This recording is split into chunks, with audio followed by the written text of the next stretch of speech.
Bienvenidos al segundo encuentro del ciclo de Inteligencia Artificial y Ciencia de Datos, Potencial y Desafíos para la Gestión de Crisis Sanitarias, organizado por el Ministerio de Ciencia, Tecnología e Innovación, el Ministerio de Salud, la Agencia Nacional de Promoción de la Investigación, el Desarrollo Tecnológico y la Innovación, y la Fundación del ciclo de Sadowski. Artificial y Ciencia de Datos, Potencial y Desafíos para la Gestión de Crisis Sanitarias, tuve un problema técnico empecé a escuchar la transmisión nuestra de YouTube. Son las cosas que pasan en estos contextos.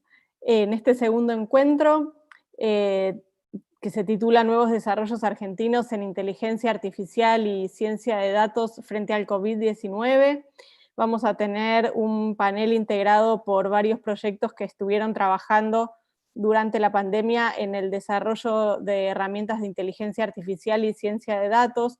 Estas tecnologías realmente han aparecido como una oportunidad para el desarrollo de proyectos tecnológicos para el manejo de la crisis, y el sistema de ciencia y tecnología ha logrado reunir muchas fuerzas e instrumentos para dar cauce al desarrollo de estos proyectos y poder aportar al manejo de la crisis.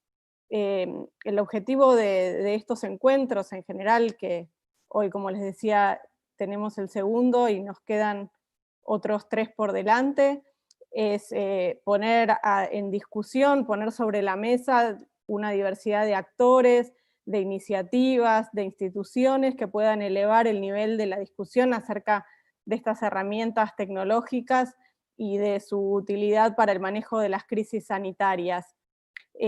Nuestra intención es poder darle continuidad desde las herramientas de planificación y de promoción a este tipo de tecnologías, y por eso es que queremos contar con la mayor diversidad de voces y de proyectos para poder planificar, para poder sumar ideas e instrumentos y avanzar con este tipo de desarrollos.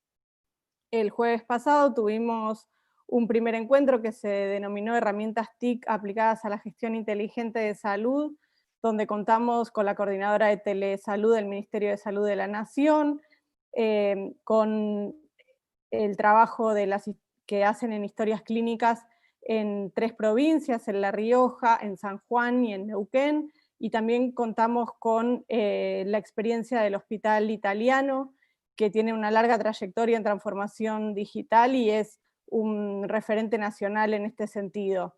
Y asimismo dimos una presentación de un proyecto que integramos muchos de los que estamos realizando este ciclo de encuentros y que lo coordina el Centro Interinstitucional de Estudios en Ciencia, Tecnología e Innovación, el CIECTI, que a través de una convocatoria de la cooperación canadiense y sueca, fuimos otorgados con un proyecto para implementar una estrategia escalable en historias clínicas electrónicas. Eso solo como síntesis del encuentro pasado.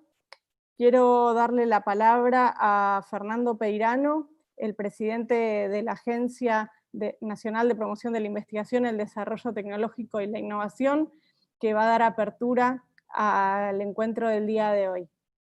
Fernando, adelante. Bueno, muchas gracias Cecilia Sleiman.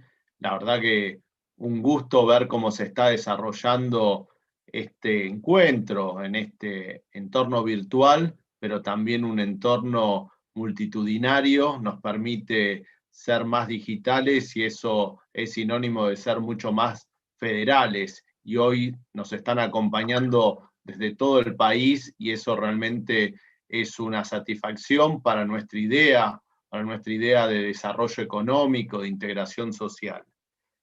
Soy titular, soy presidente de la agencia de I+D+I, el brazo de promoción que tiene el Estado Nacional, que trabajamos en el ámbito del Ministerio de Ciencia y Tecnología. ¿Cuál es nuestra misión? Es ser un puente entre esas capacidades que surgen en el ámbito de la universidad, de los laboratorios, que impulsan investigadores e investigadoras argentinos, y que necesitamos que toda esa capacidad, esa creatividad, esas ideas se conviertan en soluciones efectivas para el desarrollo económico y social de nuestro país. La agencia organiza, facilita ese vínculo, hace ese puente, principalmente con financiamiento, pero también estructurando las iniciativas, dándole un orden, dándole una secuencia lógica y también facilitando la articulación. Hoy vamos a escuchar exposiciones de proyectos que están en marcha, que empezaron hace muy poco y sin embargo ya están teniendo resultados muy concretos para facilitar la gestión de esta gran crisis que ha desatado el coronavirus. Una crisis que Argentina intenta enfrentar con una convicción, que es poner en el centro de la escena a la vida, a los cuidados, al acceso a la salud. Y para eso la agencia, en el marco de la unidad coronavirus, que una iniciativa del ministro Salvarezza para coordinarnos, para que todo el esfuerzo del CONICET, del ministerio, de la agencia, esté muy alineado y sea muy efectivo y muy rápido. En ese contexto es que nosotros hemos organizado el 27 de marzo, ya hace un tiempo atrás, una convocatoria que dio lugar a recibir más de 900 propuestas de cómo enfrentar a este virus.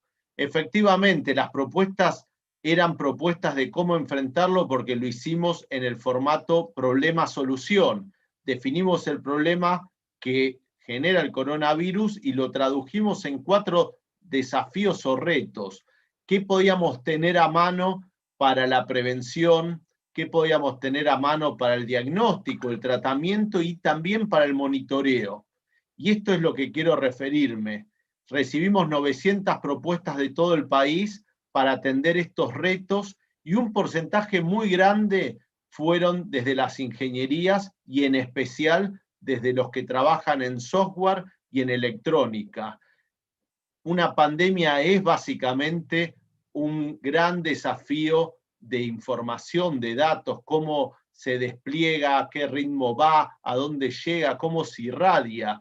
Tener información, traducir los registros en elementos para tomar decisiones es vital para salvar vidas y eso es lo que intentamos hacer con esta acción de la agencia.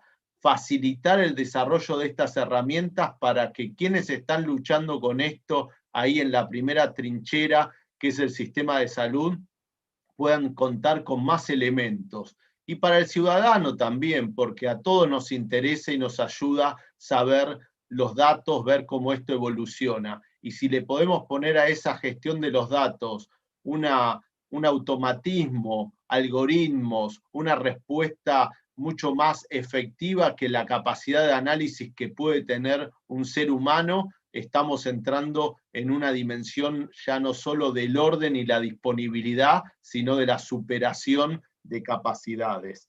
Así que les decía, un 30% de las 900 ideas, proyectos que recibimos venían del lado de la electrónica, el software, de soluciones digitales y contrastaban con esas esperables propuestas que podían venir desde la medicina, los que trabajan en salud, los que pueden trabajar en biotecnología o en la producción de medicamentos. Teníamos hoy un escenario sorprendente en un punto de la cantidad de propuestas de estas características y elegimos las mejores. Hoy vamos a presentar efectivamente a los que superaron una durísima prueba, como es pasar ese elemento de filtro, ese elemento de selección y obtener el recurso, un recurso económico para acelerar proyectos ya en marcha y que puedan traducirse entonces en soluciones. Les pedimos que como máximo se demoren un año y muchos lo pudieron hacer en 60 días o un poquito más. La verdad que eso es lo que vamos a presentar esta tarde, a compartir con todos ustedes. Y para cerrar, creo que esto tiene algo más allá de la pandemia, tiene algo más allá de este año 2020, algo más allá del coronavirus. Habla de una idea de la promoción distinta, renovada, mucho más activa, donde el sentido de oportunidad gana peso, y habla también de una Argentina donde estamos asumiendo como gobierno una mirada sobre la revolución tecnológica que está generando la multiplicación de datos, la multiplicación de algoritmos, la automatización de muchas tareas, una agenda propia, una hoja de ruta a recorrer con perspectivas y necesidades argentinas. Y esto es desarrollo también, porque si nosotros simplemente nos plegáramos, simplemente apostáramos a usar herramientas que son las que desarrollaron en otros países o las que indican otras organizaciones, simplemente seríamos unos usuarios pasivos de esta tecnología. Y nosotros como gobierno nos proponemos ser los mejores usuarios, pero también productores, protagonistas. Sabemos que hay que abrir la caja negra de la tecnología para poder sacar el máximo provecho y que nosotros seamos quienes manejamos a esa tecnología y no que la tecnología nos maneje a nosotros. Y hoy lo hacemos con estas referencias que estamos poniendo a disposición de todos ustedes. Esta es la idea de este seminario de cada jueves de octubre, poder conocer qué capacidades y qué expectativas tenemos en Argentina. Y lo digo en un día muy especial, en un día donde se ha completado el proceso de revisión de la Ley de Economía del Conocimiento, un proceso que fue arduo durante todo el año, intenso, pero necesario para tener una ley mucho más equilibrada, una ley mucho más sustentable y una ley que tiene a la inteligencia artificial, que tiene a la gestión de información, que tiene a la promoción de servicios profesionales y a la exportación de servicios intangibles en el corazón del asunto. Lo hemos hecho en el 2004 con la ley del software, que dio lugar a un sector de 4.500 pymes, un sector con capacidades destacadas que posicionó a la Argentina en un lugar interesante. Y hoy se está garantizando una continuidad, un camino de continuidad que se amplía a otros actores, a otros temas, a otras capacidades. Así que ojalá que este seminario sirva para informarnos, sirva para conocer quiénes están protagonizando estas acciones, sirva para inspirarnos y sobre todo sirva para que encontremos un camino donde inteligencia artificial, soberanía sobre los datos sean pilares de un nuevo proceso de desarrollo para nuestro país. Muchas gracias.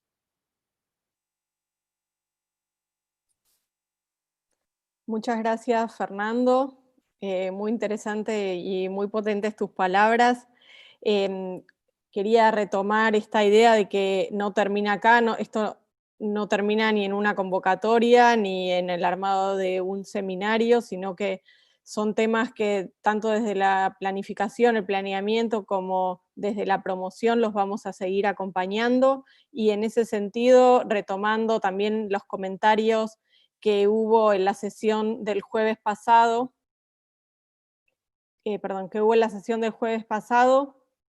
quería decir que estamos pensando en instancias de participación, porque muchos de los que escucharon el seminario y estaban en el chat en vivo empezaron a promover algún tipo de mesa de armado participativo, y vamos a dar lugar, estamos pensando cuál es la mejor manera, pero pronto también habrá novedades de eso.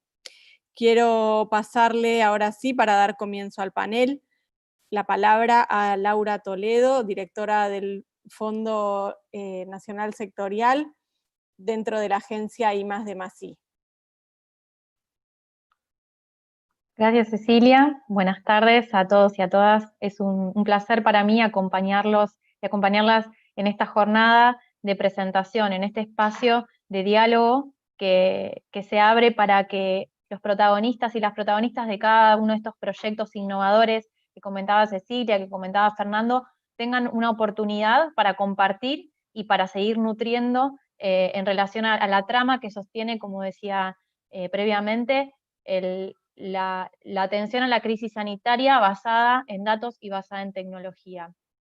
Este encuentro ya tenemos más de 170 espectadores, es un encuentro federal, tenemos representantes de muchas provincias e incluso de otros países del continente, así que estamos muy felices por poder compartirlo abiertamente. Nosotros la dinámica que vamos a manejar es la de presentación de cada uno y cada una de los oradores, y ustedes pueden ir dejando sus consultas en el chat, de forma tal que cuando terminamos con las presentaciones vamos a pasar al espacio de preguntas.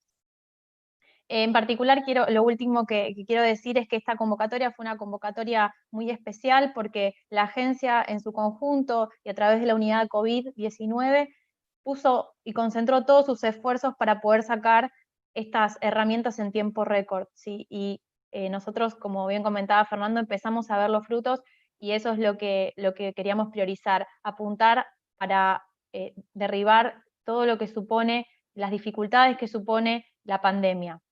Así que voy a comenzar presentando al primer proyecto. El título de este proyecto es Análisis y trazabilidad de la propagación del virus COVID-19 a través de dispositivos móviles. La presentación va a estar a cargo de Jorge Finocchieto, que es profesor titular en la Universidad Nacional de Córdoba e investigador independiente de CONICET del Instituto de Estudios Avanzados en Ingeniería y Tecnología, el IDIT. Y también va a estar a cargo de Luis Verdún, profesor asociado de la Facultad de Exactas de la Universidad del Centro de la Provincia de Buenos Aires, que también es investigador adjunto de CONICET dentro del Instituto Superior de Ingeniería de Software de Tandil. Les pido Jorge y Luis, luego cuando haga la intervención, ya está con la cámara encendida, muy bien, les doy la palabra. Tienen 10 minutos para presentar. Muy bien, muchas gracias por la presentación.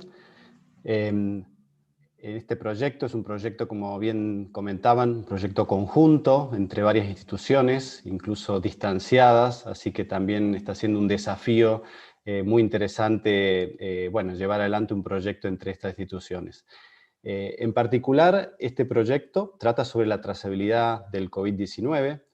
En este caso, la trazabilidad de COVID-19 nosotros la entendemos como la forma de entender cómo se propaga el COVID-19 y sobre todo lo que busca es tratar de romper lo que se conoce como la cadena de transmisión. ¿Sí? Todos hemos sabido que uno de los grandes problemas del COVID-19 es que es muy infeccioso, por lo tanto resulta muy importante hacer todo un rastreo de su contagio o el potencial contagio que tiene.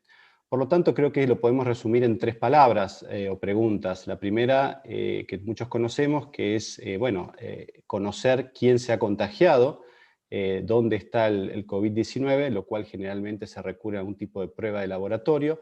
Pero luego hay 2 preguntas que resultan fundamentales y que ahí es donde trata de aportar este proyecto.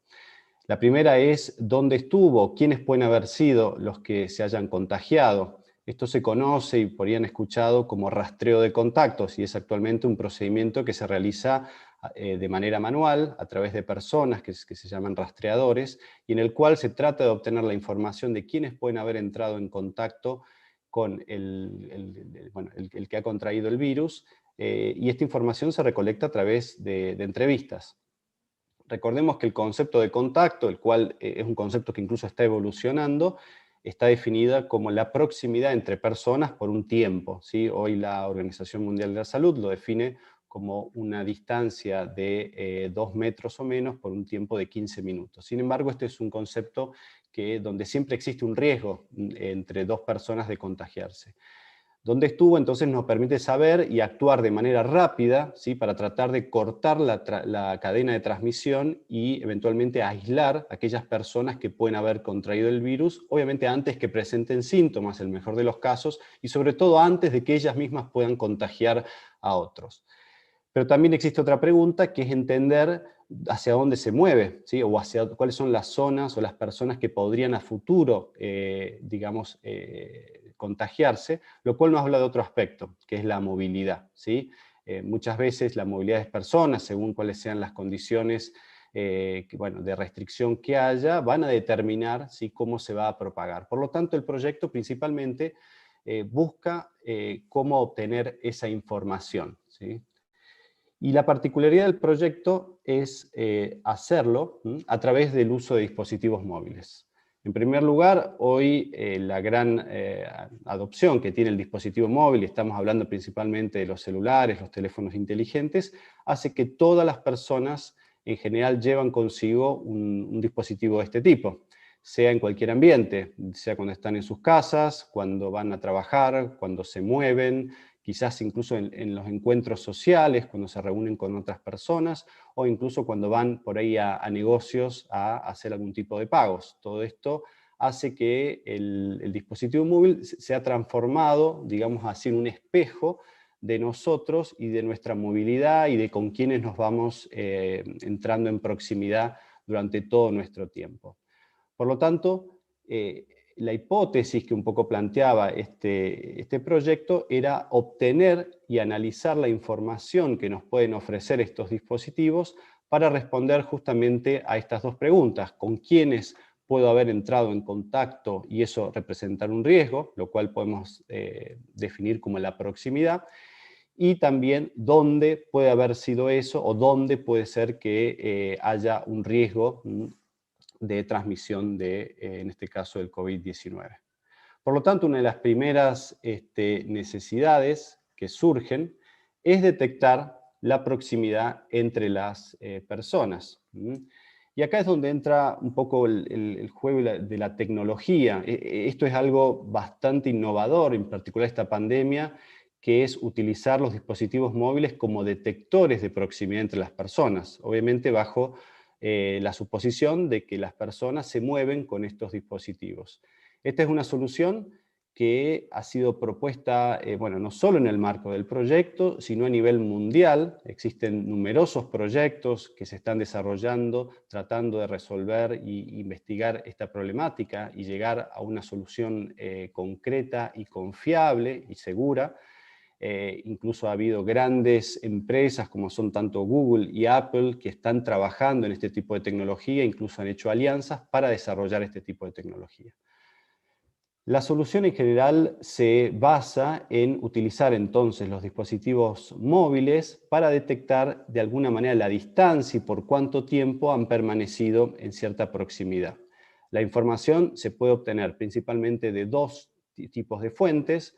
La primera son las tecnologías de comunicaciones que tiene el dispositivo, llámese Bluetooth, Wi-Fi, las mismas redes celulares, o incluso otro tipo de señales como son las que provienen de los satélites de GPS, y también de otro tipo de fuente de datos, el cual son los sensores. Todos somos conscientes que cada vez más se integran una variedad de sensores en los dispositivos móviles, sensores que nos permiten, por ejemplo, medir la cantidad de luz que hay en un ambiente, nos permiten también detectar sonido, nos permiten detectar también la orientación, ¿sí?, que tiene el teléfono, también el estado, si el teléfono está cargándose, si alguien lo está usando, si está simplemente bloqueada la pantalla, si lo tengo próximo, por ejemplo, en un bolsillo, si lo estoy hablando y está cerca de mi cabeza. Toda esa información está disponible dentro de nuestros dispositivos y es algo que nuestros dispositivos móviles recolectan periódicamente y el proyecto lo que busca es poder analizar esa información entonces para determinar la proximidad entre dos personas. Ahora bien, hay que aclarar que esto no es un problema fácil de resolver y por eso la necesidad de encaminar un proyecto de esta envergadura para desarrollar una tecnología a nivel país, para también saber cómo utilizarla, cómo combinarla con otras opciones que están disponibles. Y el principal desafío que tiene es que la recolección de estos datos y las señales que se obtienen suelen tener una gran variabilidad. Esto significa que hay un ruido, una variabilidad que depende de muchísimos factores, lo cual muchas veces hace muy difícil la tarea de determinar, por ejemplo, cuál es la distancia que existe entre dos dispositivos. Y esta distancia, en general, depende mucho del ambiente donde se encuentra la persona. Es muy diferente el espacio, por ejemplo, si yo estoy dentro de un ambiente cerrado, como puede ser una casa, una oficina, o mismo algún tipo de lugar público pero cerrado, que si estoy, por ejemplo, en un lugar totalmente abierto.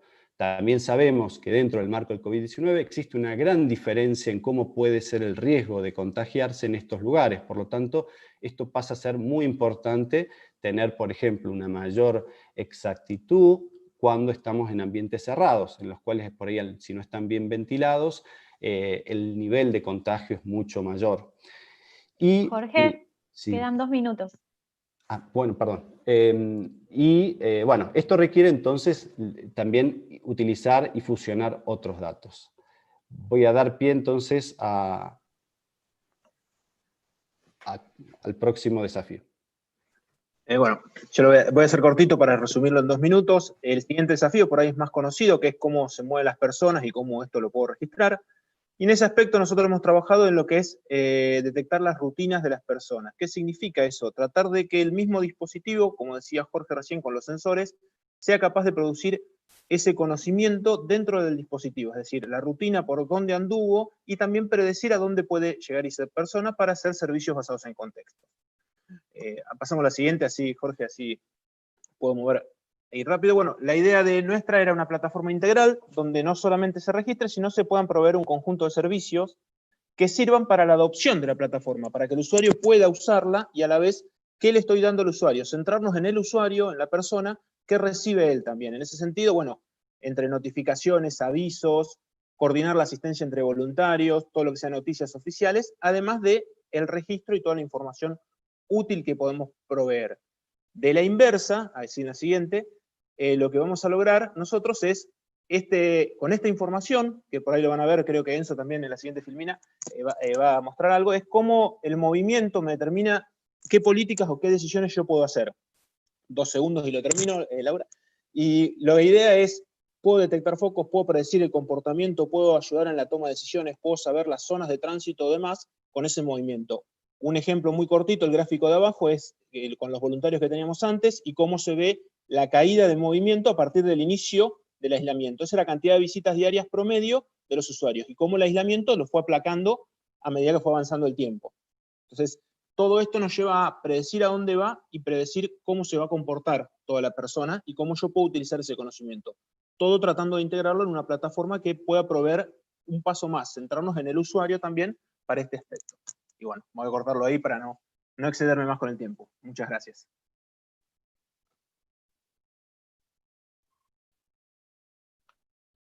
Bueno, muchas gracias a ambos, a Luis, a Jorge, y quiero destacar de este proyecto que más allá de las cuestiones técnicas, esta iniciativa surgió de la fusión de 2 iniciativas, de 2 ideas proyecto que la comisión evaluadora revisó y sugirió que se uniesen porque tenían objetivos similares, y bueno, son 2 líderes de proyecto junto con sus equipos que entendieron que la unión y el trabajo en red es mucho más fructífero quizás que los esfuerzos aislados. Así que quiero decirles que tenemos más de 200 personas en nuestro canal viéndonos en este momento, y que por favor todas las preguntas las vuelquen allí, ¿sí? Si quieren poner, para facilitarnos la identificación de esas preguntas, en mayúscula, pregunta, y allí escribir lo que quieran saber. Entonces ahora sí, para darle paso al siguiente proyecto, que está liderado por Fernando Sassetti e Ingrid Spesotti. El proyecto es implementación de un sistema de información sanitario basado en software libre para la gestión local de epidemias en municipios. Como decía, lo lidera Fernando Sassetti, que es profesor de salud pública en la Facultad de Ingeniería de la Universidad Nacional de Entre Ríos, y va también a explicarnos el proyecto Ingrid Spesotti, que es bioingeniera del municipio de Diamante de la provincia de Entre Ríos. Bueno, buenas tardes. ¿Se escucha bien? ¿Se escucha? Sí, perfecto. Perfecto. Bueno, buenas tardes a todos y a todas. Muchas gracias por la invitación. Un gran saludo desde la Universidad Nacional de Entre Ríos a todos los que están participando de este encuentro. Muy agradecidos con la agencia por este espacio.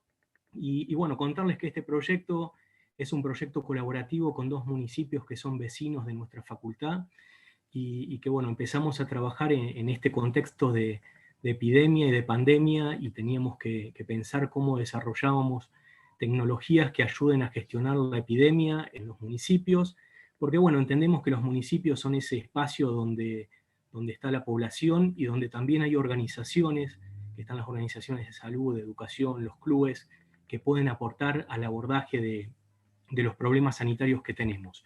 Y considerar lo que planteaba Alma Ata de la atención apropiada para el cuidado de la salud.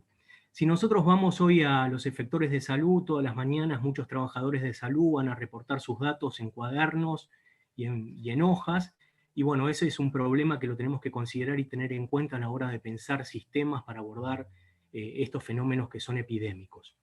Y también tener en cuenta la resolución de la Organización Panamericana de la Salud del año 2019, que plantea que también tenemos problemas en las soluciones cuando las soluciones tecnológicas son aisladas.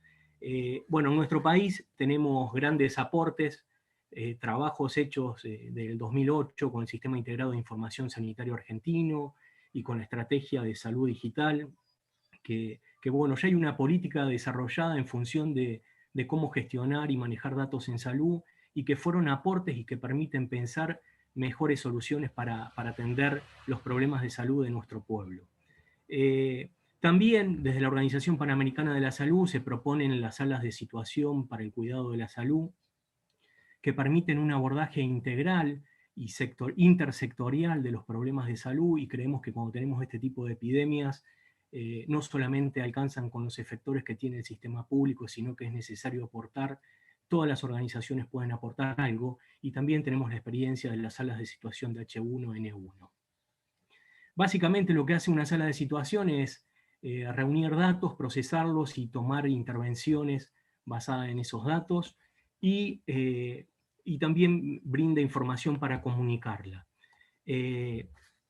Nosotros desde hace un tiempo, hace ya unos 8 años, trabajamos con un software libre que se llama GNU Health, que es un software basado en software libre que permite ser utilizado, estudiado, modificado y distribuido sin tener que pagar licencia, y bueno, es la herramienta que encontramos para avanzar en este sentido, y el año pasado nuestra universidad firmó un acuerdo de colaboración con GNU Health a nivel internacional.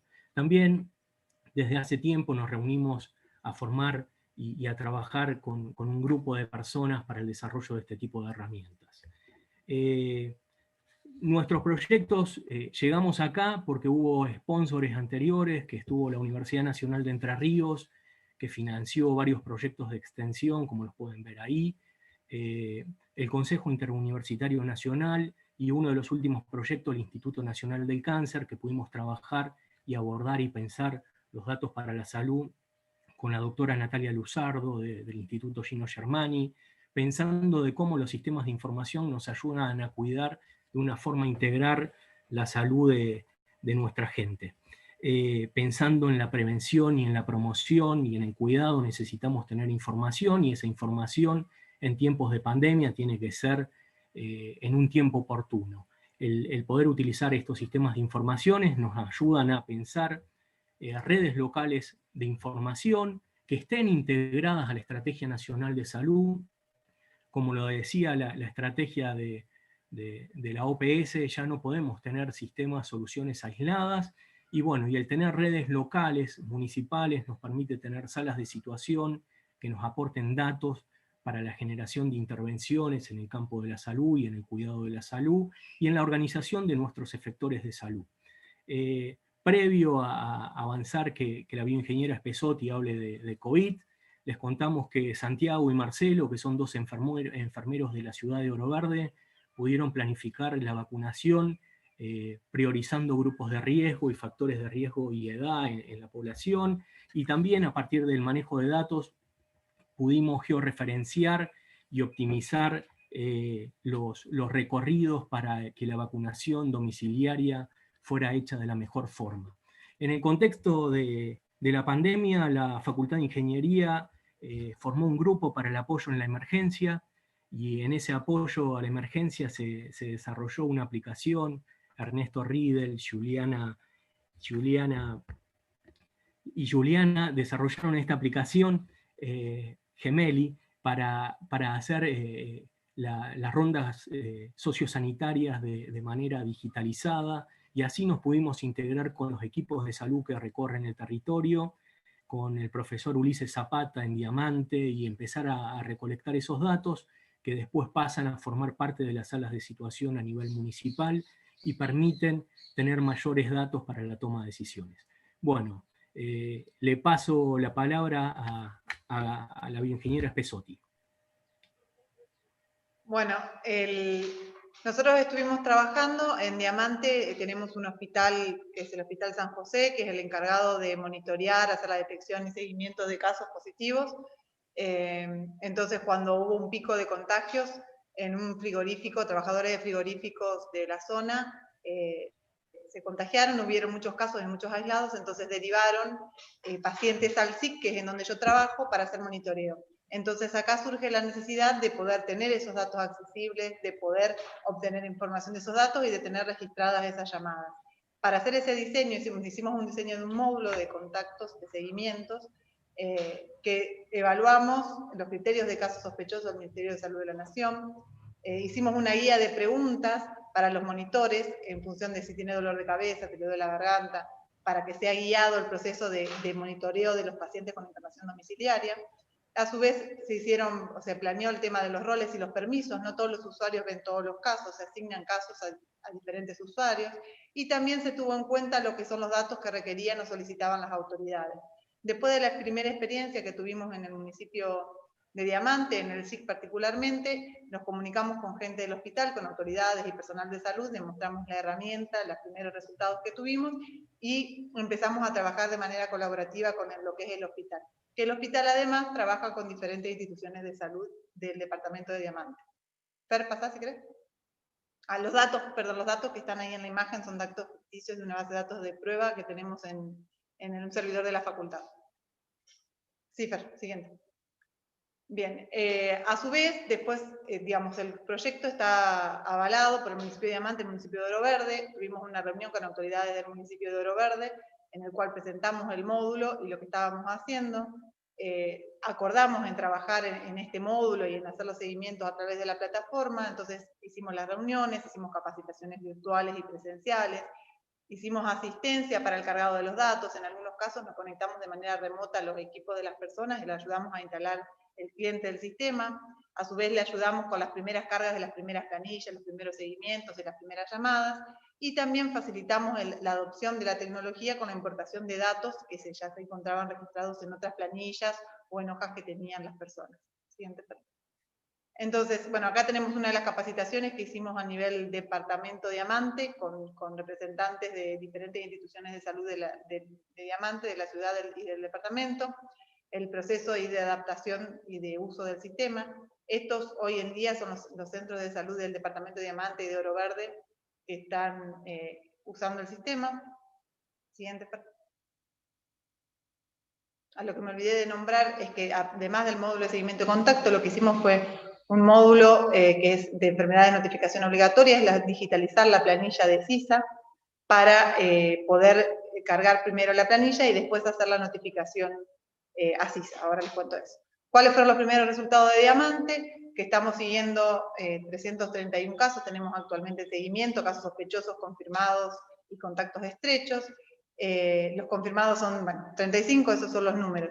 ¿Cuál es la relevancia que surge de los diferentes trabajos de investigación? Que el rol de la atención primaria de la salud es fundamental, es importante para la detección, el monitoreo de los casos, aislar los contactos estrechos y todas estas cuestiones relacionadas con COVID.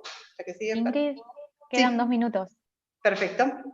Estos son los primeros gráficos que obtuvimos del sistema de monitoreo. Pueden ver en el primero el resumen por edad y si es positivo o sospechoso.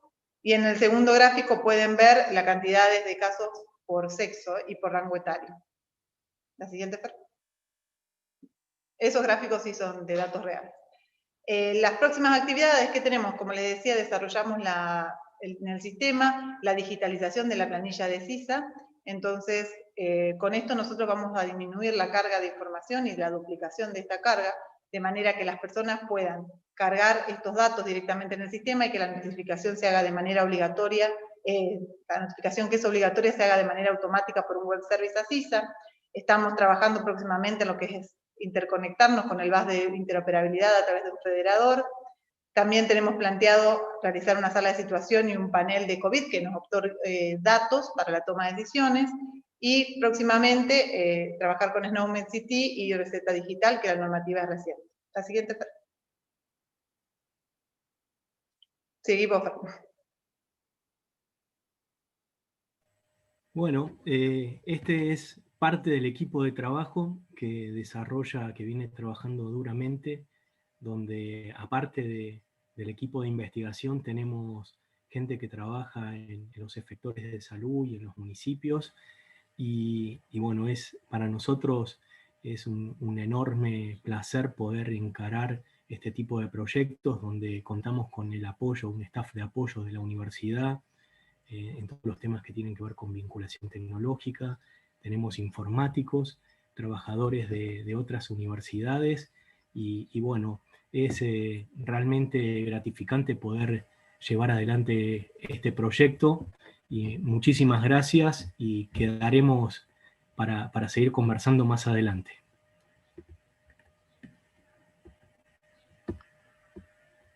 Bueno, muchas gracias a Ingrid, muchas gracias Fernando.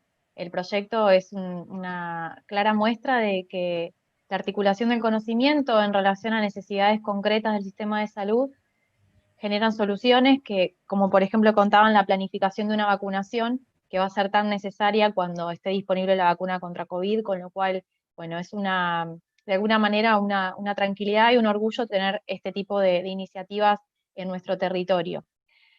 Ahora vamos a pasar al siguiente proyecto. ¿Sí? Agradecemos, están enviando muchas preguntas, las estamos consolidando todas para pasar luego al espacio de preguntas.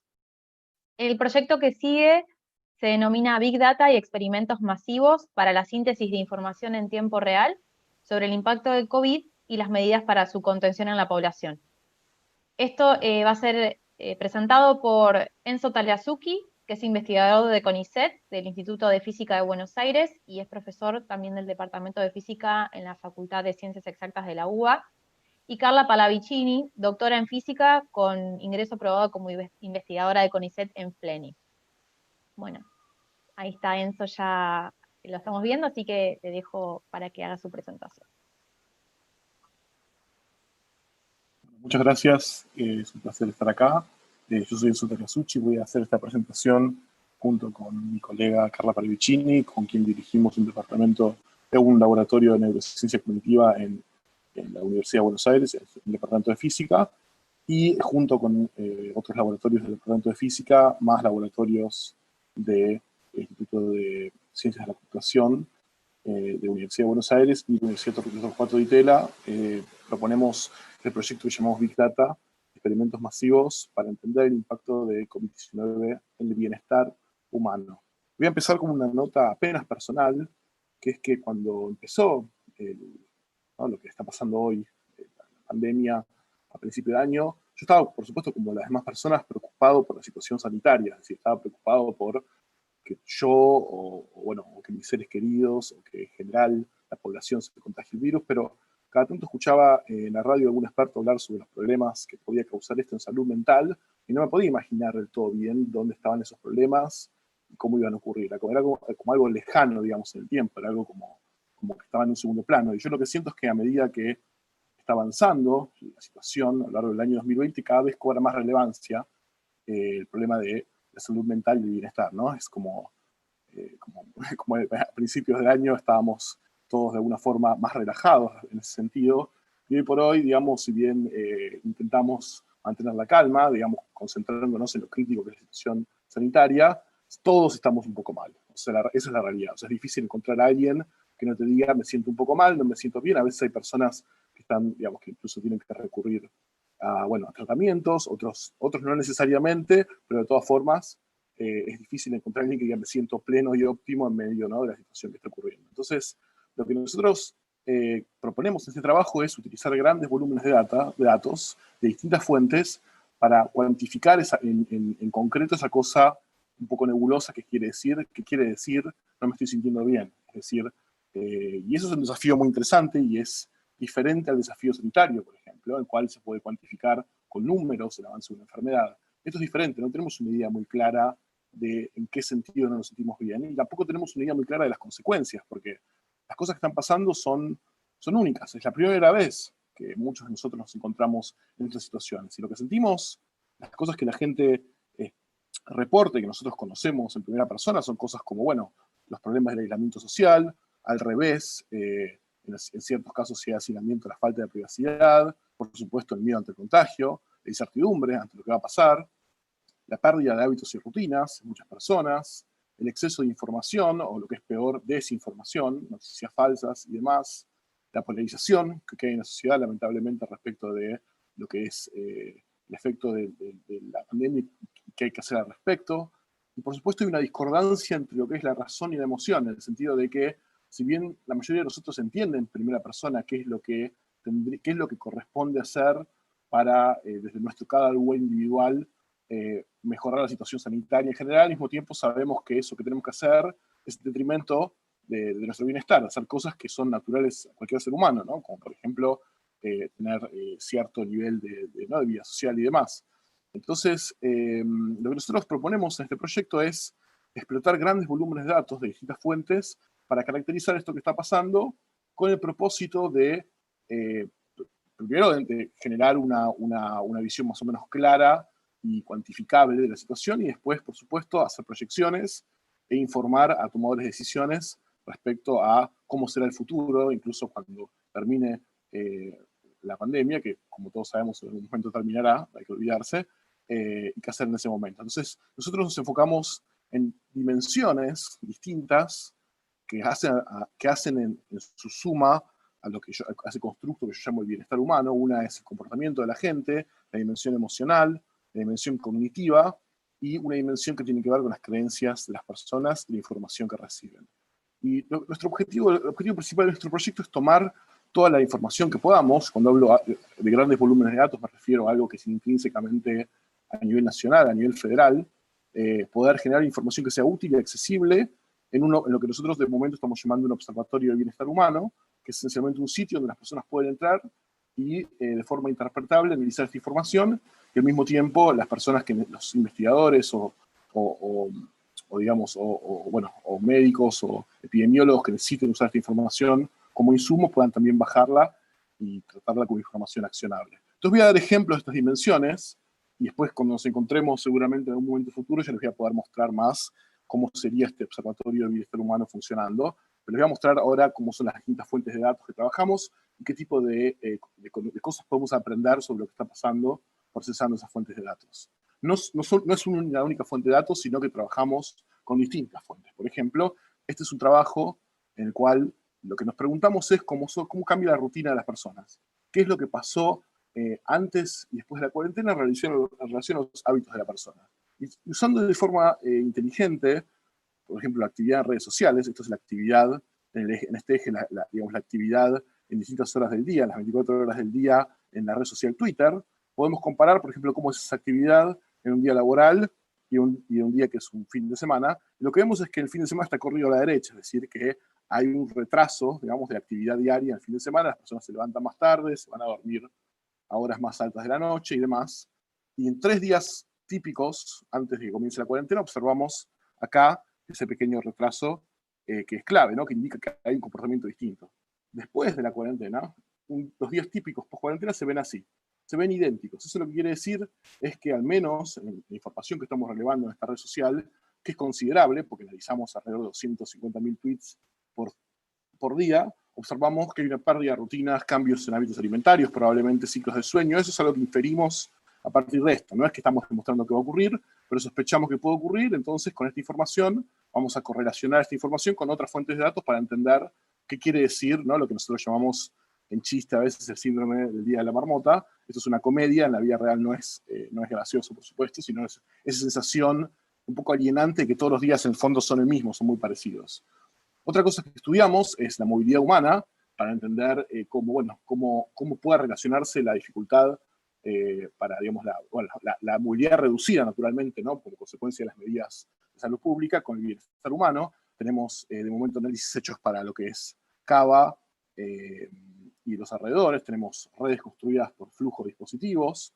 podemos verlo, como ya mostraron en una presentación anterior, que hubo una caída muy grande de la movilidad cuando comenzó la cuarentena, pero estamos trabajando en cosas un poco más finas. Por ejemplo, este es un trabajo en el cual observamos en la curva azul cómo es antes de la cuarentena lo que camina en promedio sumado durante todo el día un peatón, una persona en la ciudad de Buenos Aires, y vemos que esto se explica como por distintos picos que tienen que ver con la velocidad con la que se mueve el peatón, y vemos que el segundo pico acá desaparece. Lo que quiere decir esencialmente es que después de la cuarentena hay una reducción, por ejemplo, en la movilidad con motorizada, digamos. Mantiene la movilidad peatonal, pero no la motorizada. Entonces, con esto pensamos construir, bueno, qué tipos de movilidad distinta existen, digamos, cómo son los patrones de movilidad que cambian, que se asocian justamente a dimensiones de salud mental deteriorada. Ahora le voy a dar la palabra a Carla, que debe estar ahí. Para que nos Hola, sí. Hola. Buenas tardes a todos. Bueno, otra fuente de datos que analizamos tiene que ver con la información que reciben las personas en sus casas y también cómo interaccionan con esta información, ¿no? Para eso analizamos más de 70.000 notas acerca de COVID, ¿sí? En distintos diarios, en distintos medios, que acá en el diagrama de torta vemos más o menos los distintos medios que estuvimos analizando. Tenemos algunos medios que tienen un porcentaje muy alto, mientras que otros tienen menos incidencia, pero casi todos los medios reportaron siempre alguna nota de COVID. Y lo más interesante es en el gráfico de la derecha, donde vemos la línea azul, nos muestra la cantidad de notas acerca de COVID a lo largo del tiempo. Y, bueno, hay un pico muy significativo a fines de marzo, digamos, cuando empieza la cuarentena, y ese pico, o sea, digamos, ese fue el punto máximo de la cantidad de notas que se encontró, y después, paulatinamente, comenzó a bajar, lo cual no se condijo con la cantidad de infectados o de muertos acumulados que hubo en el país. Con lo cual, yo lo que quería decir con respecto a eso es que también al estar un poco más fuera de la mente, también lo que estuvo pasando, la gente estuvo dejando atrás esto en su mente y bueno, se generó también las salidas y lo que fue generando los contagios. Usando las frecuencias de todas estas notas que analizamos, lo que podemos hacer es contar la frecuencia de palabras utilizadas y con métodos matemáticos en donde podemos extraer los tópicos principales en los que hablamos, podemos ver de qué más están hablando más que nada las notas, ¿sí? Entonces tenemos un tópico principal que habla del diagnóstico, tiene palabras como síntomas sospechosos, monitoreo. Tenemos algunos tópicos referidos a la ciudad de Buenos Aires, a las provincias, a la provincia de Buenos Aires, tópicos referidos a noticias internacionales con respecto al coronavirus, y otras más sanitarias como ser alrededor de la vacuna y del sistema de salud en general. Carla, quedan 2 minutos. Ok.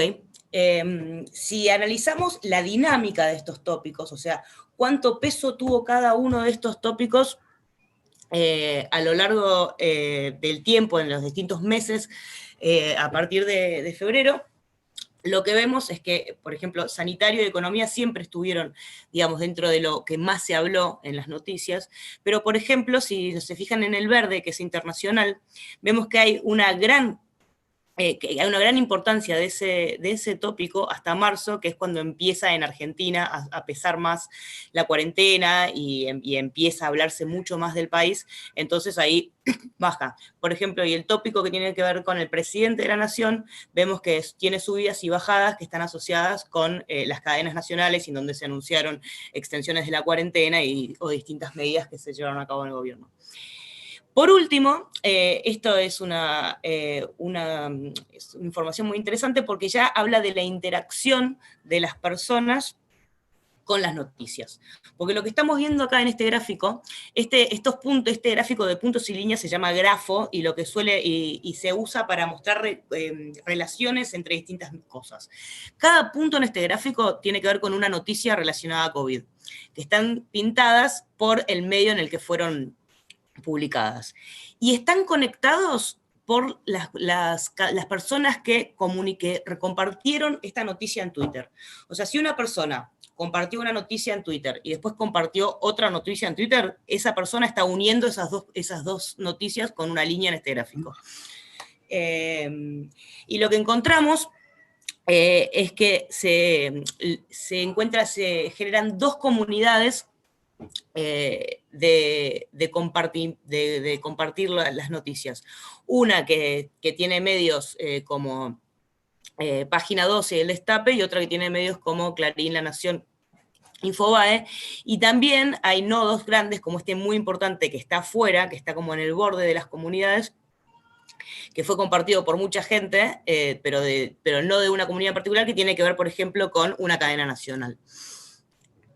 Bueno, yo para terminar, porque ya estamos tarde, simplemente quiero decir que esto lo estamos complementando con el análisis de experimentos masivos, es decir, con instrumentos validados por la investigación de psicología para medir distintas dimensiones de lo que serían el constructo de bienestar y salud mental. Trabajamos con psicólogos y observamos si estas las medias, líneas punteadas, cómo se encontraría la población usualmente. Observamos con bases de datos que cada vez crecen más, simplemente lo que esperamos, ¿no? Incrementos en ansiedad, decrementos en bienestar y dimensiones clínicas resilientes. Estos son cuestionarios que son clínicamente validados y que tenemos la oportunidad de, mediante plataformas masivas que estamos diseñando, aplicarlos a cada vez más porcentajes de la población. Las conclusiones entonces son que hay claros efectos del COVID en distintas dimensiones que están relacionadas con el bienestar humano.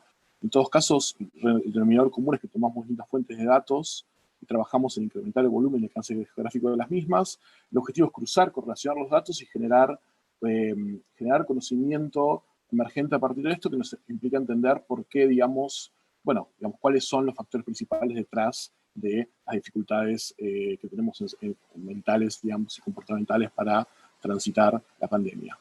Quiero agradecer en primer lugar a la agencia, porque eso está íntegramente financiado por la guía Proyecto 263, los subsidios COVID que comentaba el presidente de la agencia hace un momento, y después el trabajo que mostramos fue realizado por distintas personas de los institutos que mencioné antes. Facundo Carrillo, del Instituto de Ciencias de la Computación, trabajó en comportamiento y redes sociales. El grupo de Pablo Valenzuela, en el Departamento de Física, con distintos estudiantes de su grupo, como Tomás Chini y Sofía del Pozo, trabajaron en redes sociales y noticias. Lucio García y Sebastián Pinto hicieron el análisis de noticias que mostró Carla. Después, junto con otros integrantes del departamento, como Josué Nofrío, Pablo Minini, y sobre todo con la gran colaboración de Matt Travisano, que es el CEO de la empresa Grandata, que nos comparte muy amablemente datos de localización para trabajar en el análisis comportamental de la movilidad humana.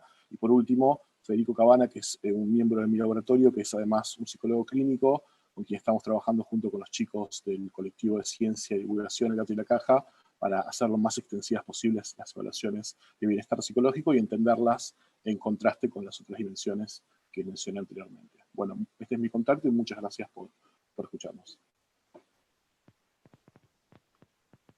Muchas gracias, Enzo, muchas gracias, Carla. Clarísima la presentación, impactante también como todo aquello que hacemos y cómo interactuamos en las redes sociales se puede tomar, por ejemplo, para diseñar o censar cómo se encuentra la población en términos, por supuesto que es un porcentaje de la población, ¿no? Pero en términos de estado psicológico y también, estas categorizaciones que pueden tener un montón de usos en relación a cómo interactuamos con determinadas publicaciones y demás. Así que, también un proyecto más que interesante y con una herramienta muy potente. Bueno, vamos a pasar ahora al proyecto siguiente. Sí, es el proyecto denominado Predicción del impacto del clima, los confinamientos sociales y las distintas estrategias de salud pública sobre la pandemia COVID-19, mediante el modelado espacio-temporal basado en agentes. Este proyecto lo van a compartir Carlos Pais, de la Universidad Nacional de Entre Ríos, que es profesor titular de modelización de sistemas e investigador del Laboratorio de Cibernética de la misma universidad. Y también nos va a acompañar Silvina Saavedra, que es médica epidemióloga de la Municipalidad de Paraná.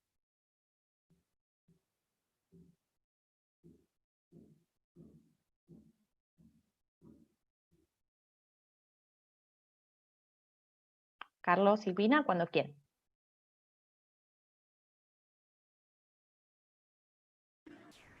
Disculpen. ¿Me escuchan bien? Sí, perfecto. Bueno, bárbaro. La idea es contarles un poco acerca de nuestro proyecto.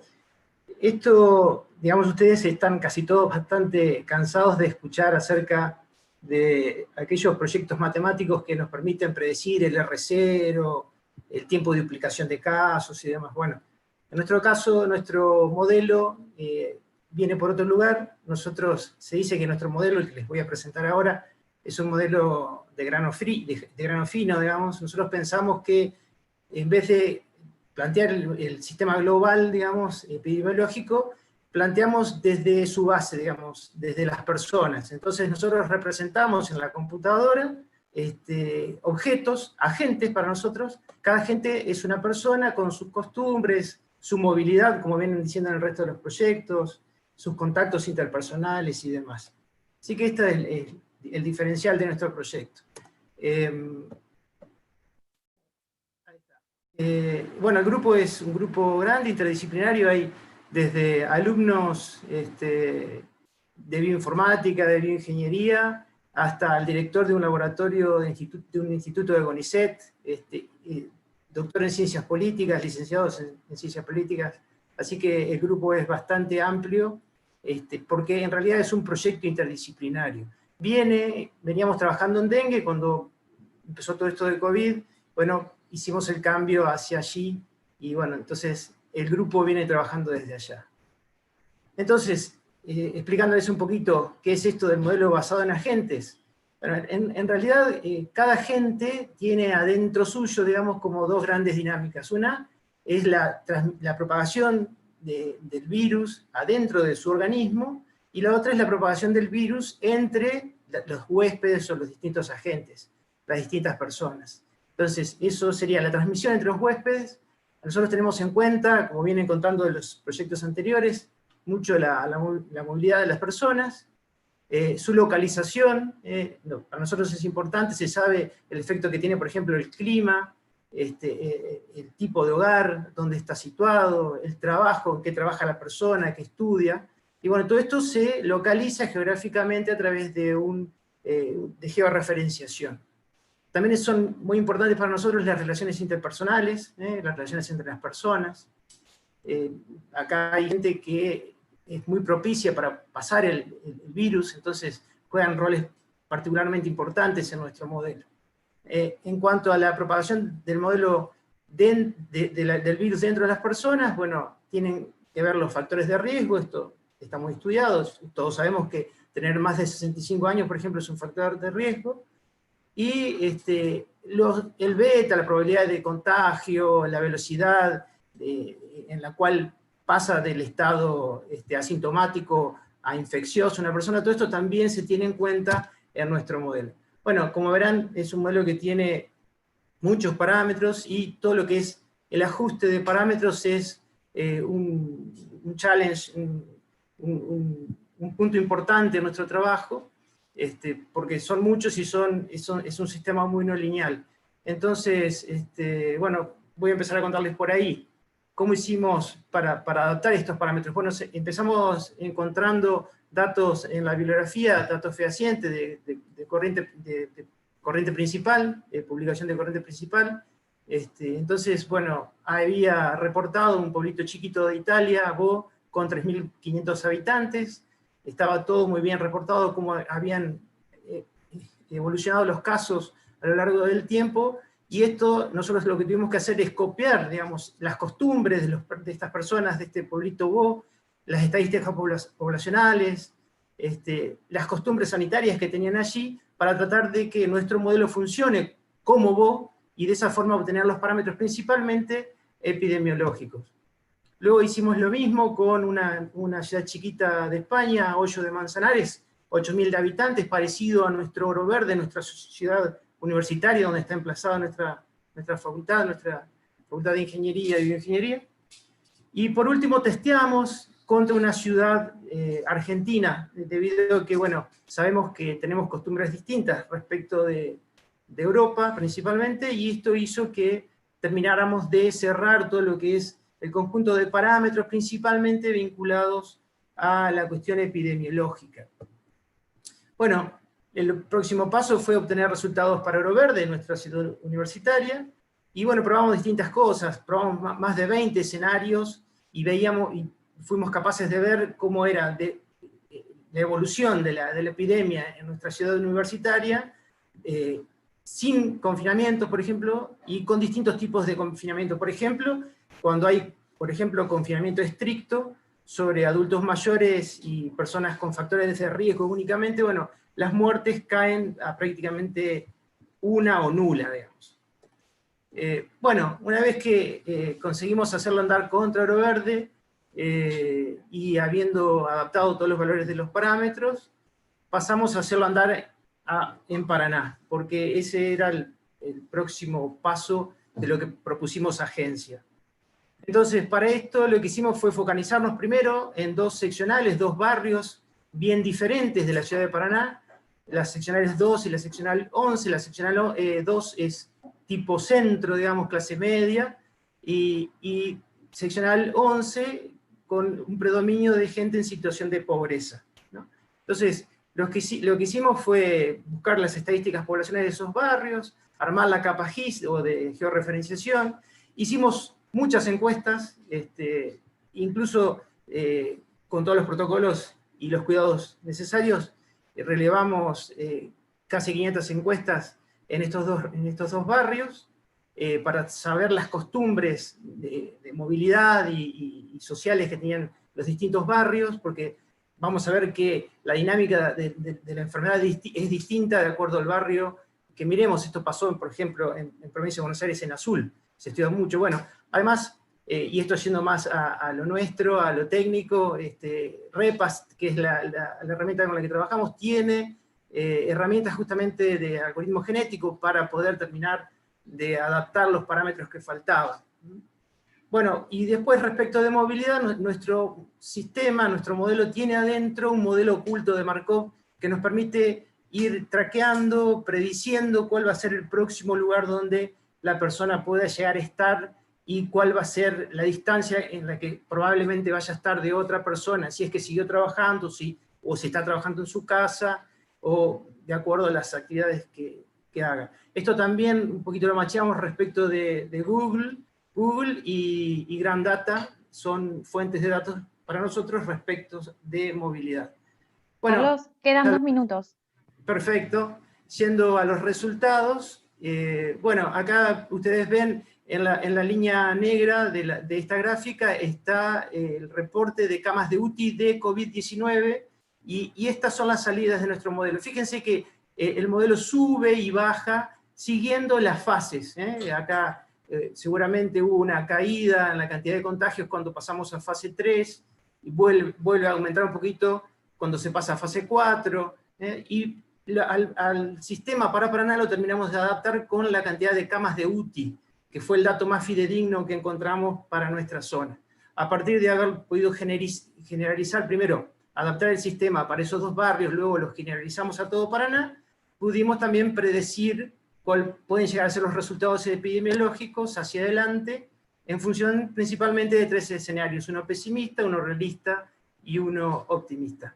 Bueno, hasta acá es el sistema tecnológico. Le doy lugar a Silvina para que plantee las conclusiones.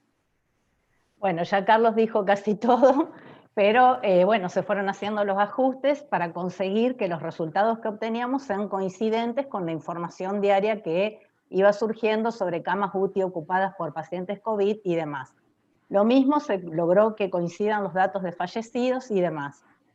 Como epidemióloga, lo que puedo decir es que este modelo es muy útil. Yo formo parte del municipio y al momento de tomar decisiones en cuanto a lo que son las medidas que se deben tomar de restricciones y demás, o sea, las políticas sanitarias que hay que aplicar, es muy útil porque puede predecir lo que va a ocurrir y nos pone, digamos, por así decir, en alerta a que el sistema sanitario no termine colapsando o saturándose, ya que la información crucial en esto son las camas UTI ocupadas por pacientes COVID.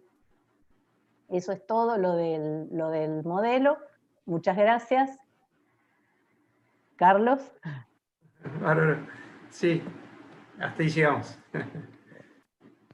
Bueno, muchísimas gracias, Carlos, Silvina, a ambos.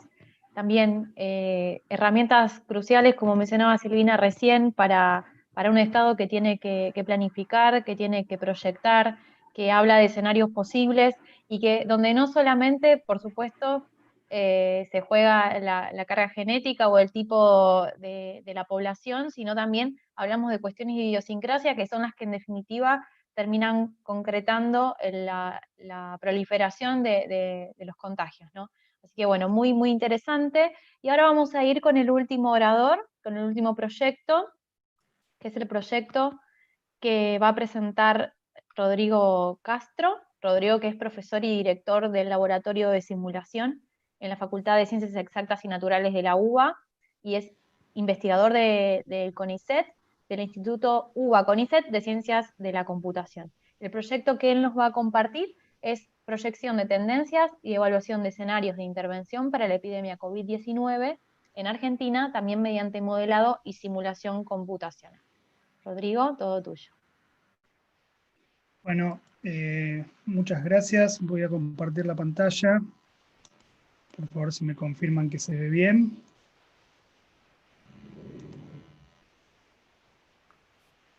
Se ve, todavía le falta la presentación full screen, pero se ve. Bueno, esperemos que llegue. Bien.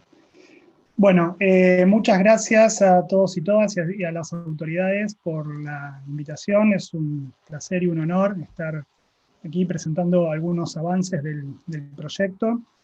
El proyecto es la idea proyecto 311 para proyección de tendencias basada en modelado y simulación computacional, y tiene varios apoyos públicos y privados, a los cuales queremos agradecerles, principalmente a la Agencia Nacional de Promoción de la Innovación y la Investigación, pero también a la Fundación para el Desarrollo Argentino, Fundar, y también a participantes privados por su aporte en cuanto a capacidad de cómputo en la nube y otros beneficios.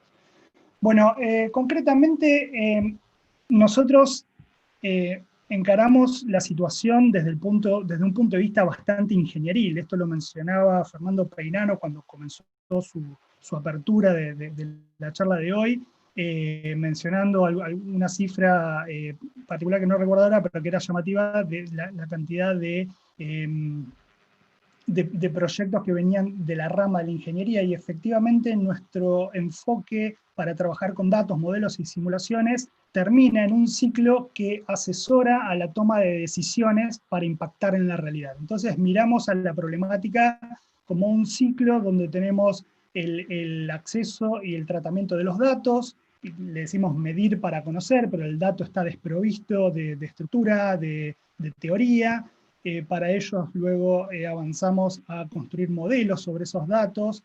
Queremos modelar para entender el problema, ahí ya producimos información basada en los datos.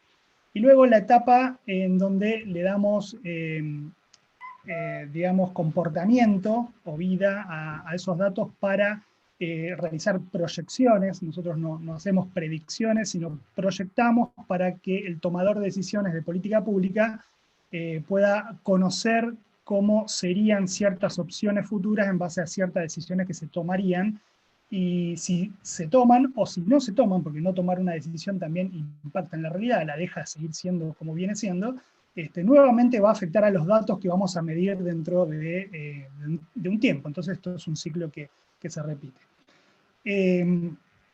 Entendiendo esta situación, el enfoque que hicimos fue un enfoque basado en la creación de lo que se llama un data lake, o un lago de información que produce una base de conocimiento sobre la cual uno puede volver hacia el pasado, hacerse nuevas preguntas sobre información que ya pasó, plantear nuevas hipótesis para saber cuál hubiera sido el impacto de decisiones que se hubieran tomado pero no se tomaron, etc. Para eso hay que hacer un trabajo muy fino de consolidación de los datos provenientes de múltiples bases, de múltiples fuentes, perdón, muchas de ellas heterogéneas. Un poco en el proyecto de Taliasucci se mencionó este tipo de enfoque. Entonces, estos procesos requieren la ingesta, el control, la depuración, la persistencia, el modelado, la simulación, la visualización todo ello producido a partir de la acción primigenia, que es la de la recolección de datos.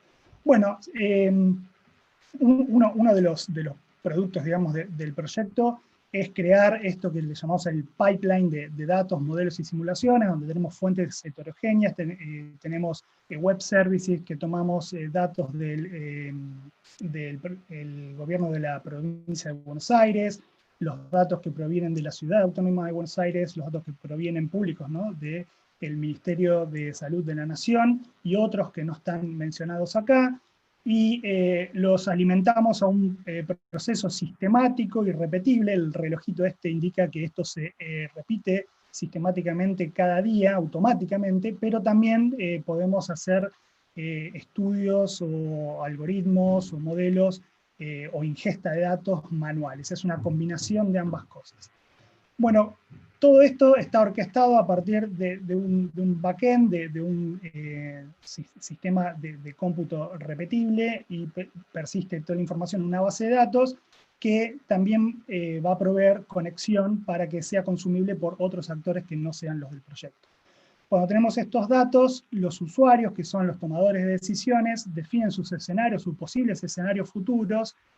Para ello definimos una multiplicidad de modelos, algunos son más aptos o menos aptos para distinto tipo de preguntas, para distinto tipo de conjeturas que se querrían validar mediante simulación. Esto produce simulaciones, y tanto las simulaciones como los datos crudos, etcétera, tienen que ser visualizables en un lugar fácilmente interpretable, que es lo que le llamamos el dashboard de visualización, que acá hay un ejemplito de lo que pueden acceder en este link que está acá, que es una integración de visualizaciones y análisis que se están produciendo. De hecho, en este momento, mientras hablamos, hay algoritmos que están procesando los datos, están creando indicadores, etc. Bueno, y con este sistema hemos sumado a esto que vemos como un sistema que avanza y que va incluyendo componentes a medida que nuestros adoptantes, que típicamente son gobiernos y administraciones de salud pública, van teniendo requerimientos, vamos generando nuevos productos. Como mencionaba, tenemos dashboards, pero también tenemos proyecciones basadas en modelos. No voy a entrar en detalles de los modelos en esta charla por brevedad. Proyecciones con sus intervalos de confianza. En base a esas proyecciones se pueden hacer, a esos mismos modelos, perdón, se pueden hacer ajuste de parámetros, por ejemplo, el del número reproductivo R a lo largo del tiempo, y generamos estos heatmaps para poder hacer comparaciones a nivel nacional. También hacemos simulación de agentes, que se mencionó, muy interesante, los colegas de Entre Ríos. En este caso lo hemos aplicado al municipio de Marcos Paz, para tomar decisiones a nivel más microscópico, tomando en cuenta la realidad de cada municipio, que son muy diferentes. Y también uno de los objetivos más importantes del proyecto es evaluar posibles escenarios de intervenciones. ¿Qué pasaría si se tomase tal o cual decisión? Y sobre todo, para el manejo de la pandemia, y sobre todo, ¿qué es razonable hacer? ¿Qué sería razonable hacer acorde a los modelos? Y qué efecto tendría y en cuánto tiempo. Entonces, lo que voy a hacer en la slide que sigue es contar este caso en particular, el de escenarios de intervenciones, que es el que más me interesa en este momento, y contar simplemente que como adoptantes tenemos, bueno, al gobierno de la provincia de Buenos Aires, pero también el municipio de Marcos Paz, municipio de Rafaela, y múltiples otros digamos, referentes en las tomas de decisiones de políticas sanitarias, con quien hemos tenido múltiples contactos en estos meses. Bueno, yendo concretamente a este caso de aplicación, esta es una proyección de tendencia y evaluación para un escenario posible, que es una comparación de qué hubiera pasado en base a estos modelos si no hubiera habido ninguna intervención. Eso es la línea roja. De hecho, la pandemia ya casi hubiera pasado, pero hubiéramos pagado un altísimo costo con centenas de miles de casos diarios y decenas de miles de fallecimientos acumulados.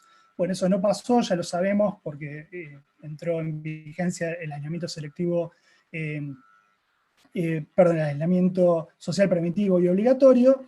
En la curva celeste clarito están los datos de la realidad, en la curva azul oscuro un ajuste de uno de los modelos, y lo que viene después de acá, este es un ejercicio de simulación, que hubiese pasado si a partir de tal fecha se hubiese aplicado alguna política. Esta política que nosotros estamos proponiendo es la de aislamientos selectivos, planificados e intermitentes, le llamamos ASPI. Son selectivos porque son por zona geográfica y por actividad económica, es decir, no necesita ser en todos lados y al mismo tiempo lo mismo. Son planificados porque se oponen a la idea de ir viendo cómo viene la curva y reaccionar, porque sabemos que la curva que vemos hoy es una foto de las decisiones que se tomaron hace 14 días, entonces la planificación se opone a eso y establece un calendario a futuro, y la intermitencia es la forma de cómo organizar ese calendario, con periodos de cierre estricto o etapas de supresión, seguidos de periodos de reactivación controlada o mitigación. Buscar un balance entre los objetivos sanitarios y económicos. Lo interesante Rodrigo, de este tipo... ¿sí? Últimos 2 minutitos. Gracias. Lo interesante de este tipo de estrategias es que pudimos ver a varias escalas, tanto nacionales como provinciales, como municipales, que existen combinaciones de aperturas y cierres, esta secuencia de semaforitos que ponemos acá, en los cuales efectivamente la tasa de casos diarios baja, del orden de decenas de miles, como se podría hacer como tenemos hoy, al orden de miles o cientos, lo cual tiende a que sea mucho más eficiente el sistema de rastreo de contactos estrechos y poder apagar los focos definitivamente. Bueno, aquí hay un link de una aparición en los medios gráficos, en este caso, donde está desarrollada esta idea, con algunas curvas y otras opiniones. Bueno, esto fue como un ejemplo. El equipo es un equipo interdisciplinario e interinstitucional. La institución beneficiaria de este proyecto es el Instituto de Ciencias de la Computación, de la Facultad de Ciencias Exactas y Naturales de la UBA, pero también trabajamos muy codo a codo con el Instituto de Cálculo de la misma facultad y múltiples institutos de otras facultades. Así que, bueno, quería agradecerles a todos y a disposición para cualquier duda que tengan. Gracias. Muchas gracias, Rodrigo. Muy clara tu presentación. Muy interesante también, bueno, el conocer el concepto de Data Lake y cómo se va gestionando y cómo eso termina en un dashboard que para quienes tomamos decisiones, bueno, en este caso quienes toman decisiones en relación a la salud pública, creo que son fundamentales las herramientas visuales y la actualización y estos planteos de escenarios. Así que también una herramienta con muchísimo potencial. Así que bueno, si les parece ahora, invito a que todos los oradores, que me corrijan acá desde producción si no es así, que enciendan sus cámaras. Vamos a pasar a las preguntas, ¿sí? A ver, vamos a comenzar. Vamos a empezar por orden de presentación. A mí, Laura no me está permitiendo activar mi video. A mí tampoco. Perdón, capaz que yo hice un lío con la activación de cámaras, pero me parece que está bueno que... Ahora sí. Que estemos así. Perfecto, listo. Bueno, entonces vamos a empezar por orden de presentación. Quiero agradecerle mucho a las personas que nos están viendo por YouTube, porque han enviado un buen número de preguntas, algunas de las cuales también quiero aclarar que en los próximos encuentros se va a hacer foco sobre determinados temas, como por ejemplo el tema de la confidencialidad y la protección de datos, así que quizás eso lo vamos a dejar reservado para la próxima actividad. Pero voy a empezar por el proyecto de Finoquieto y Verdún. ¿Sí? Una pregunta es, ¿cuál es la cobertura de trazabilidad y proximidad? Entiendo que del software que estaban desarrollando. Son varias preguntas. ¿Y se afecta a múltiples empresas proveedoras de servicio? Y si no, depende de las características del equipo a monitorear. Bueno, son 3 preguntas, pueden tomarlo como gusten para responder.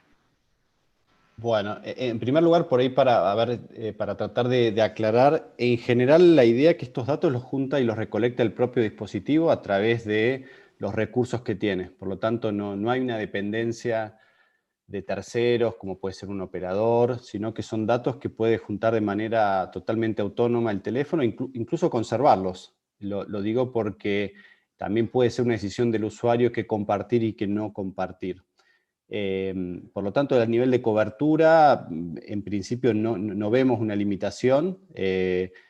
Parte de las tecnologías que se utilizan, como puede ser tanto, por ahí lo puede explicar Luis, digo, lo que es movilidad utiliza muchas veces sistemas de GPS que tienen una cobertura global, y para lo que son detección de proximidad se utilizan tecnologías de corto alcance, como pueden ser Bluetooth, por ejemplo. Sí hay una dependencia de que, bueno, que el usuario pueda activar estas tecnologías y las permita utilizar dentro de su teléfono. Por lo tanto, hay una decisión, yo diría, más que nada del usuario. Hay una cuestión de dispositivos, quizás, a veces el sistema operativo tiene algunas limitantes, más finas ya para entrar en detalle. Pero respecto, por ejemplo, a las antenas, sería una forma de geocodificación utilizar la antena, pero ya sería en parcelas mucho más grandes, no en coordenadas o como para ver la parte de movilidad. Muy bien, bueno, muchas gracias. Vamos a pasar con el proyecto que sería a continuación, que es de, los tengo por apellido, perdonen, Sassetti y Spesotti. Y la pregunta de Ana Cortada es, respecto del rastreo, en estos últimos días de pandemia, ¿se tienen datos de los voluntarios? Imagino, bueno, de los voluntarios que, bueno, sí, de los voluntarios, ¿se observa el mismo comportamiento que antes? Creo que esa pregunta era para el proyecto anterior. A ver. Puede ser, bueno, que entonces, ya que la leí, si quieren responderla. Sí, bueno, por ahí ayuda para...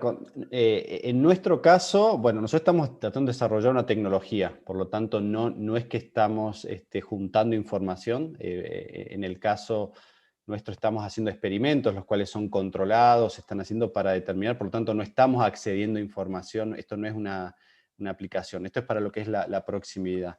El caso de Tandil, ellos ya están con algún tipo de desarrollo que está bueno, desplegado en municipios. Nosotros logramos poner una aplicación para uso voluntario, simplemente, y por ahí otra de las preguntas que hacían, cómo lograr la adopción, bueno, es que centrarse al revés, no preguntarle cómo me dan los datos, sino cómo hago yo para que ellos utilicen y por lo menos lo tengan en el celular, lo que decía Jorge de mantener la privacidad, no por ahí que lo compartan, pero cómo hago para que estén, cómo hago para tener esa parte de ahí. Nosotros lo que vimos, sí, vimos por ahí una caída en el movimiento cuando apareció el primer caso positivo, en el caso de la ciudad de Ayacucho, que es donde tenemos ya esa parte de ahí, y después como que se mantiene un poco la parte de la movilidad, no hay una movilidad muy grande por la parte, la idea nuestra es siempre mantener por ahí lugares chicos y poder ir escalando y llevando desde otro nivel, que era parte de cómo lograr la adopción o por qué logro, por ahí se apunta mucho a cómo hago para que me den los datos y no qué le estoy dando yo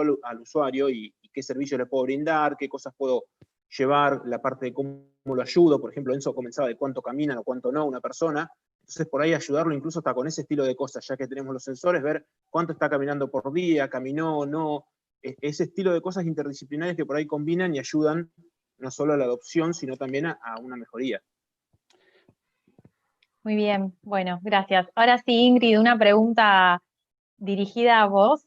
La pregunta dice, ¿por qué no utilizan el software de seguimiento epidemiológico de la OMS?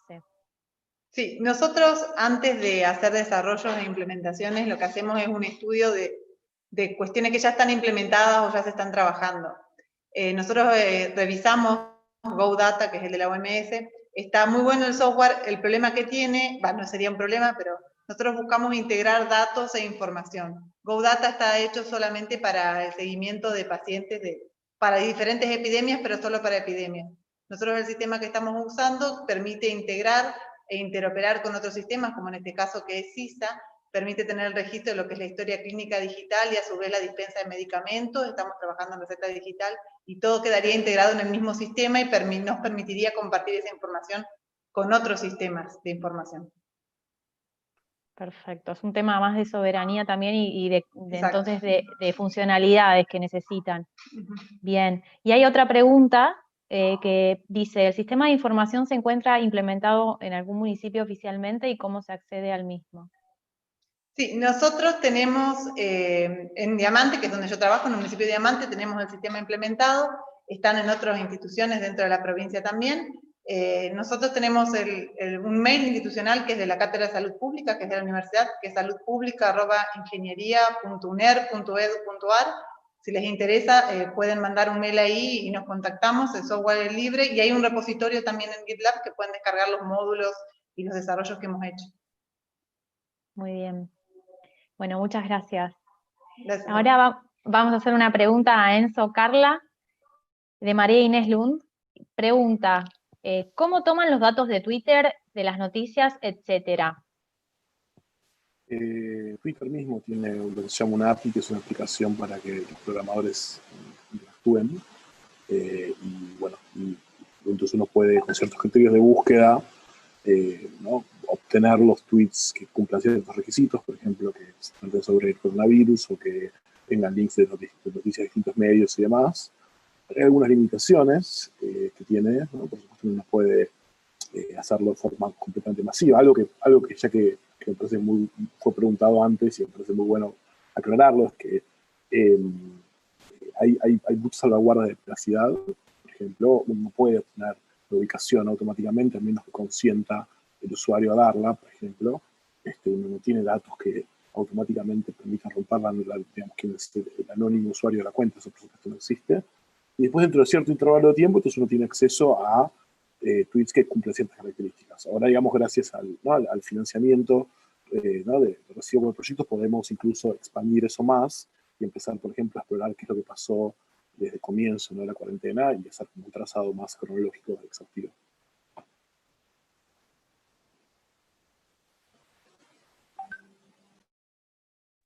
Bien, bien. Y acá hay otra pregunta que me parece interesante porque dicen, los algoritmos de identificación de patrones permiten también identificar diferentes regionalismos, me imagino las expresiones de la gente, ¿no? ¿Y los emojis? Seguramente podés inferir geolocalización, ¿no?, primero con el idioma, desde luego, ¿no?, ni hablar, eso directamente funciona. Dentro de lo que es la variación dentro de un país, seguramente puedas hacer ese trabajo. La verdad que no lo había pensado, me parece un comentario ingenioso, digamos. Por supuesto que habría que hacer un trabajo previo, ¿no?, de entender cuáles son esas idiosincrasias en particular que uno está buscando, pero a priori no es imposible y quizás se pueda hacer y quizás sea útil hacerlo. Buenísimo. Sí, la verdad es una pregunta y creo que de haber comprendido lo que comentaban, es que ustedes le dicen a Twitter qué información necesitan y en función de eso Twitter les brinda un reporte, una cosa así. Claro, es un servicio que Twitter, digamos, brinda por múltiples motivos. Uno es el tipo de trabajo que estamos haciendo. Bien, muy bien, gracias.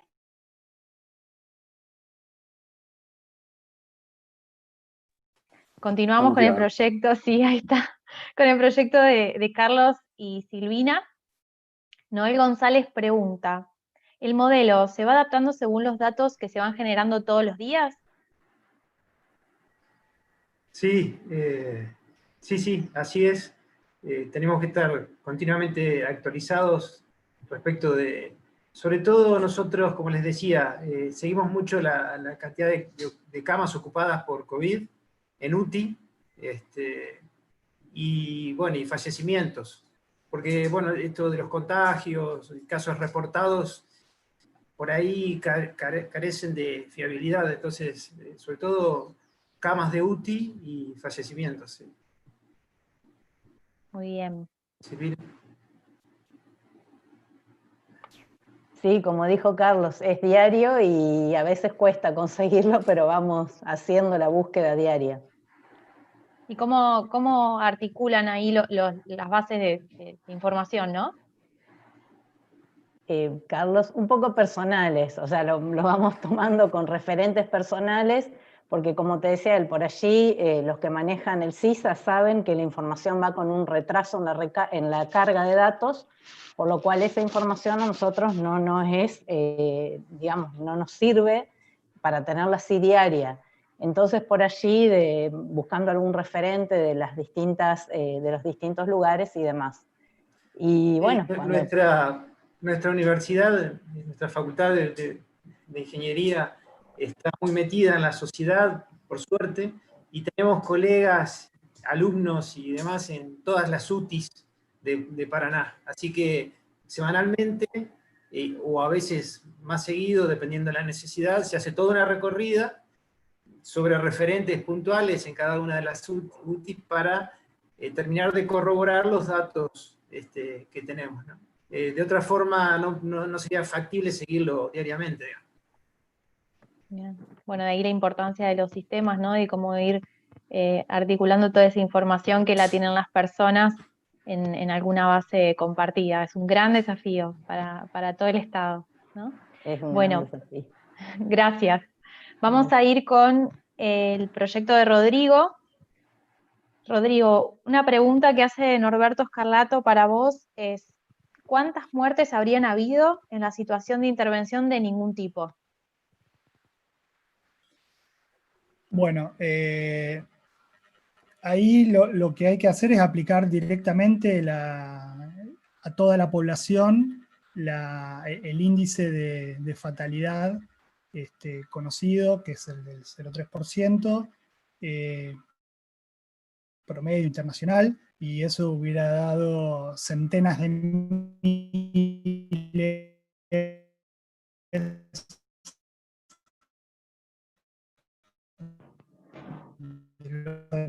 150, 200, no tiene mucho sentido en términos de orden de magnitud, ¿no? Centenas de miles, entonces en la gráfica roja, esa de la curva roja, es lo que hubiera sido una evolución natural, si nadie hubiese tomado ninguna medida, ni nadie hubiera tomado ningún cambio de actitud, ni el gobierno ni las personas, lo cual es claramente un ejercicio hipotético, ¿no? Eso no sucede.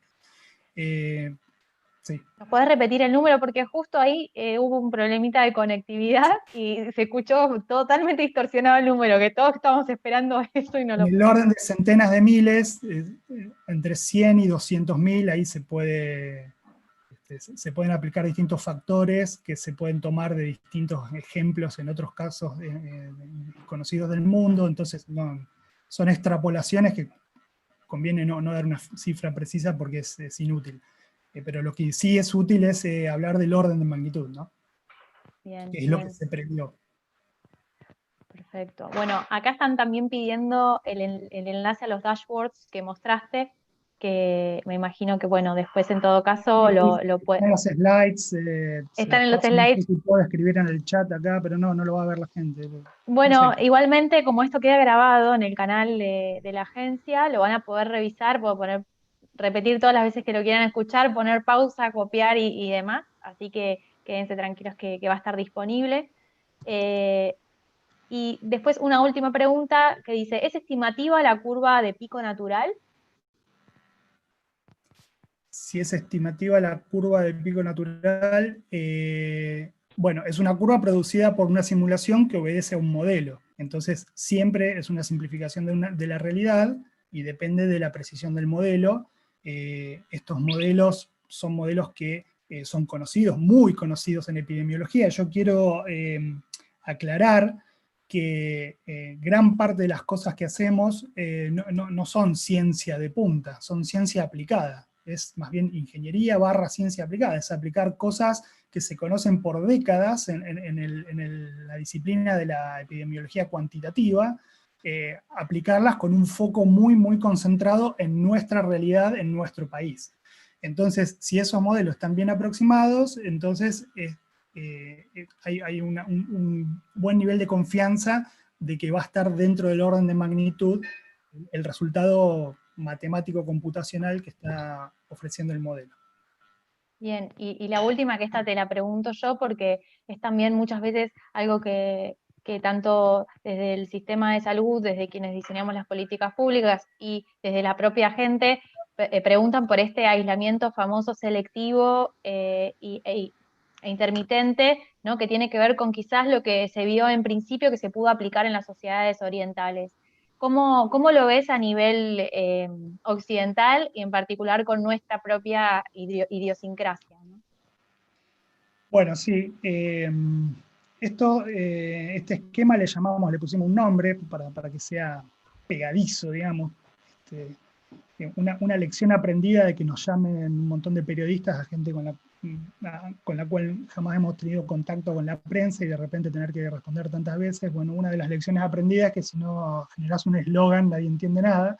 Entonces le pusimos ASPI, aislamiento selectivo, planificado e intermitente, que, bueno, y como dijo un colega, ¿dónde está la O de obligatorio, ¿no? De la ASPO? Bueno, sin la O no funciona nada, o sea, se supone que el plan se cumple, ¿no? Hecha esa salvedad, la selectividad es porque no hace falta, como se asume a veces, no se sabe bien por qué, que todo el país tiene que entrar en una fase de supresión o de cierre al unísono, como fue la ASPO original.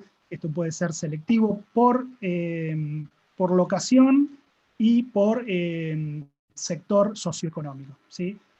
Como mencionábamos antes, cada municipio, cada ciudad tiene su dinámica propia, el PBI que mueve la ciudad se ubica en distintas actividades y esas actividades tienen distinto impacto en la cadena de contagio. Entonces, la selectividad es por lugar y por sector económico. Después, la intermitencia, yo creo que sí que es aplicable, como se ha hecho en otros lugares, porque genera algo, junto con la planificación, genera un cambio de ecuación. El cambio de la ecuación es que pasamos de una situación en la cual hay un tipo de anomia social, porque no se sabe qué va a pasar, no se sabe cuál va a ser la próxima medida, no se sabe cuál va a ser la próxima flexibilización, cuánto va a durar, etc. Entonces eso genera múltiples impactos en las conductas sociales. Yo no soy un experto en esto, pero trabajamos con sociólogos, por ejemplo, Daniel Feierstein de UNTREF, y otras que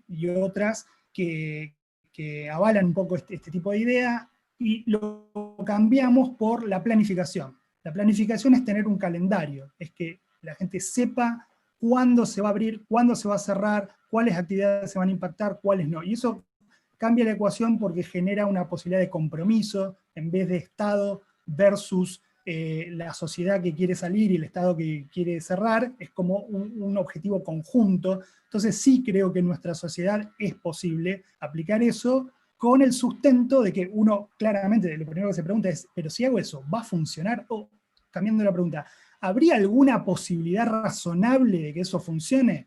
Y ahí es donde entran en juego las herramientas para las cuales nosotros somos especialistas. Efectivamente, ciertos modelos que han podido reproducir la evolución de la enfermedad hasta ahora, y ha podido ajustar a la evolución, muestra casos en los que si se hace de tal o cual manera, entonces sí es posible hacer eso. Y ahí es donde viene el sustento matemático computacional que requiere de infinidad de otras disciplinas para la aplicación política de eso, ¿no?